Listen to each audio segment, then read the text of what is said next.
So, you want to own a business as a developer. Most people think that that means building a SaaS. You code something up at night, you launch it, your monthly revenue starts climbing, and one day you sell the whole thing and ride off into the sunset.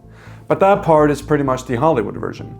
Except before any of that, you will need to deal with the part that nobody talks about when they romanticize developer entrepreneurship, which is the actual economics of the whole thing. And in this video, that is exactly what I'm going to do. And the first number that will hit you is not the one that stops most people.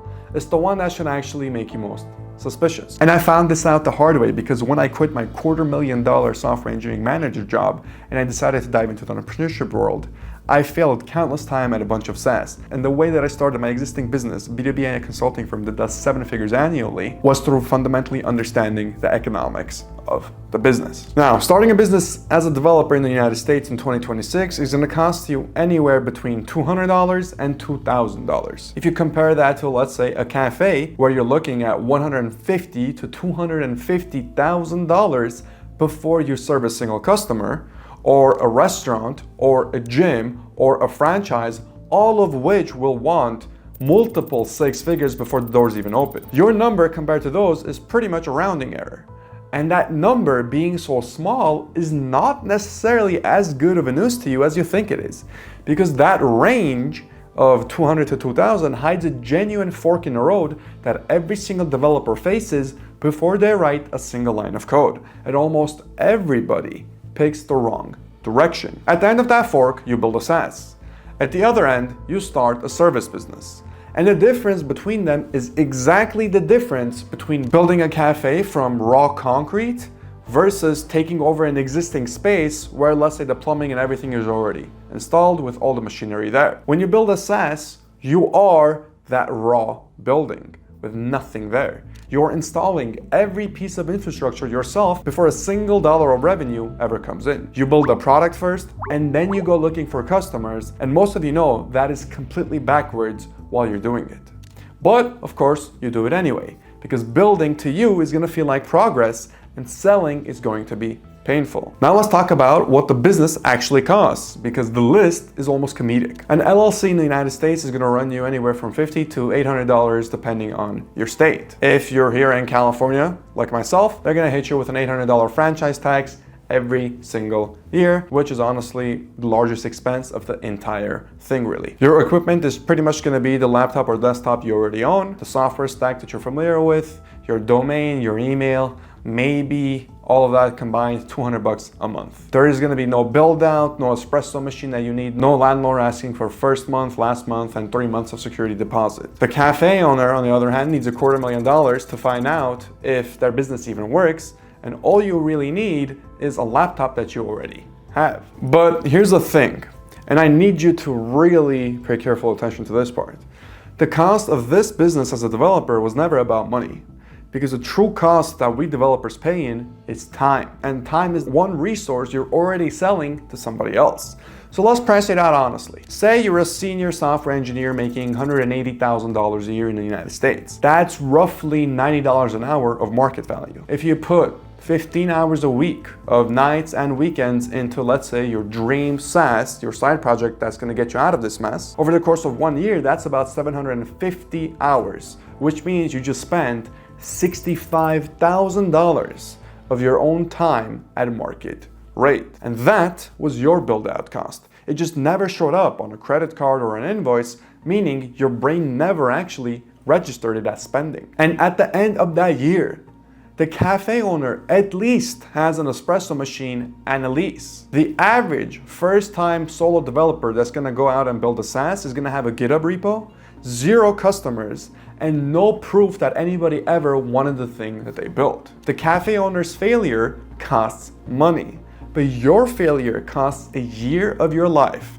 and I have yet to meet anybody who found a way to get one of those back. So, the obvious question now pretty much becomes, okay, Bago, why would anybody in their right mind do this at all? The answer comes down to one thing that almost nobody explains correctly when they talk about the developer business. And that is that the margin on the actual product is absolutely absurd. A cafe sells a $5 latte that costs about 85 cents on a maximum to make. That's an 83% gross margin.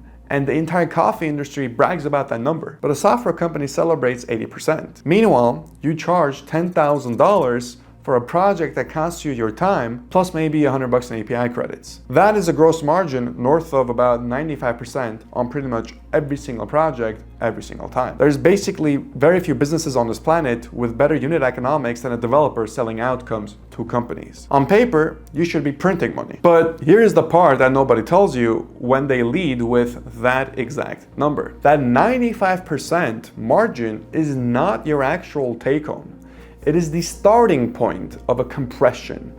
And by the time it reaches your bank account, most developers have crushed it down to something that looks embarrassingly close to their salary. In fact, in some cases, probably even worse. So the distance between those two numbers is your entire life as a business owner. So let's walk through what's eating it together. The single largest cost eating into that margin is going to be unbilled time. In a cafe, labor is going to run 28 to 35% of the revenue. And above 38%, the business starts losing money even when it's full of customers day in and day out. But in your particular business, you are the labor, at least initially. And the question becomes, what percentage of your working hours actually produce revenue? For a solo developer going into this, the honest number sits around 50 to maybe 60%. For every single hour that you bill, there's going to be another hour of sales calls, proposals, scoping, follow-ups, invoicing, and that free revision round that you agreed to because you didn't want to come across as difficult. So your real hourly rate is your stated rate, oftentimes pretty much cut in half. Most developers never actually run this math, and that is exactly why most developers price by the hour, which is the single decision that caps their entire business in the first place. So the moment that you charge for time instead of outcomes, congratulations, you have pretty much now rebuilt your exact job with the same exact ceiling, worse health insurance, and in certain cases, a worse schedule. The second structural cost is going to be your version of rent. A cafe's rent has to stay under 14% of revenue. And above that, the numbers almost never work no matter how good the coffee is. Your structural cost isn't the lease, it's your client's concentration. When one client represents 60% of your revenue, you have now signed the lease at 80%. You just cannot see it until they leave. And just as the cafe owner is locked into that lease for 5 years, you are locked into that client's mood, their budget cycle, and their new CFO who wants to cut vendors. They will leave eventually, and it's usually in the same month that your pipeline happens to be empty, which brings me to the part that catches everybody off guard. A cafe earns 30 to 40% of its daily revenue in a 4-hour morning window, and then it spends the dead afternoon praying that its fixed costs are low enough to survive until tomorrow's rush in the morning. Your business has the exact same shape, just stretched across months instead of hours. Whenever you're deep in delivery, you are not selling, at least as a solo developer. Then the project will end and the pipeline is now empty, because the pipeline gets built during the exact weeks that you were too busy fulfilling. So this is the feast and famine cycle, and it is your version of the dead afternoon. The cafes that survive figure out afternoon revenue, food programs, retail shelves, evening events. The developers who survive figure out the same thing in their own exact language. Retainers instead of one-off projects, productized offers instead of completely custom scopes, and a market where the next client comes in from a referral instead of, let's say, manual cold email into the void. Now, here's a number that most people do not want to hear. 50 to 74% of coffee shops close within the first 5 years.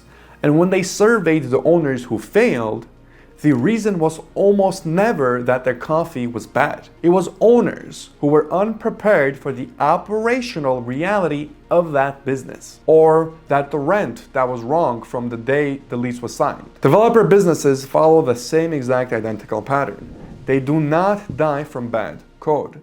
In my past 2 years of helping dozens of software engineers escape the 9-to-5 and build their own businesses, I have never once seen a developer's business die from bad code.